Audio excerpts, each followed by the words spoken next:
Faire rire avec de l'absurde ou de l'extraordinaire est une chose assez simple, mais réussir à mêler cette absurdité à une réalité qui peut parfois peser sur le récit est une chose plus complexe. Le réalisateur dont nous allons parler aujourd'hui adore plonger des personnages d'adultes enfantins dans un monde où ils devront assumer leurs responsabilités. Todd Phillips est un réalisateur d'origine américaine qui officie dans la production audiovisuelle depuis maintenant près de 16 ans. Il s'est illustré rapidement auprès du grand public comme un auteur de comédie ayant réussi à cerner bien plus que les envies des spectateurs, mais surtout les désirs les plus fous et les plus insoupçonnables de ceux-ci. Au fil de longs métrages alliant absurdité et fantaisie comique, il est parvenu à offrir au public américain un style de comédie à part entière, plongeant des héros enfantins au cœur d'une aventure qui les mettront face à leur futur et surtout leur tâche en tant qu'hommes responsables. C'est ça le style de Phillips, des comédies potaches enveloppées dans des paquets grand public, mais au cœur desquelles réside une essence dramatique parfois macabre. Au centre de ces films, ces personnages sont loufoques ou décalés, mais ce qui les entoure peut parfois être de l'ordre du drame sombre ou propre à une remise en cause. À l'image des héros de la trilogie Very Bad Trip ou encore de ses personnages de ringards de Retour à la fac, en passant par ses dragueurs désespérés de l'école de dragueurs,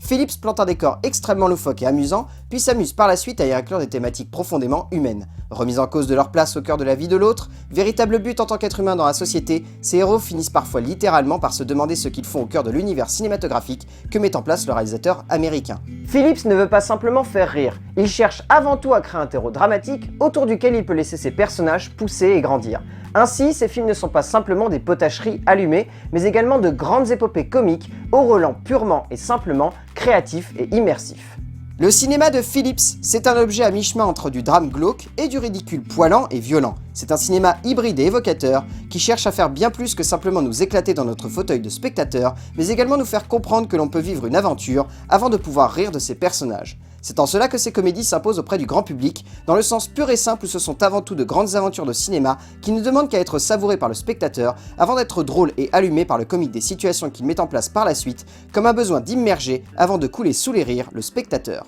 L'immersion avant le rire, mais surtout un soin tout particulier apporté à la création des différents personnages afin de ne pas simplement jouer sur les situations, mais également sur le développement des différents héros. Ces personnages devenant alors la base d'une réflexion sur l'évolution de l'être humain dans une société qu'il veut rejeter pour s'éclater. On pourra toujours dire que les comédies de Phillips sont juste des objets potables, du divertissement pur et simple qui ne cherche rien de plus qu'à faire rire, mais au vu de ses derniers choix politiques et de ses sujets, parfois bien ancrés dans notre réalité comme celui de son prochain film, c'est là que l'on se demande si ce réalisateur ne serait pas finalement un comique macabre. Allumant les iconographies immanquables de l'image américaine, il se pourrait que derrière ces longs métrages de crétins allumés au sperme et à la connerie, il pourrait finalement se cacher un auteur cherchant, à sa manière, à critiquer le monde. Plonger dans le cinéma de Todd Phillips, c'est dynamiter les codes de la comédie américaine pour se complaire dans un plaisir coupable pas si con que ça. En jouant avec les codes et les tons de ses longs métrages, Phillips s'est imposé comme un auteur marquant du genre à l'américaine, un vrai concepteur de la comédie réfléchie et hilarante.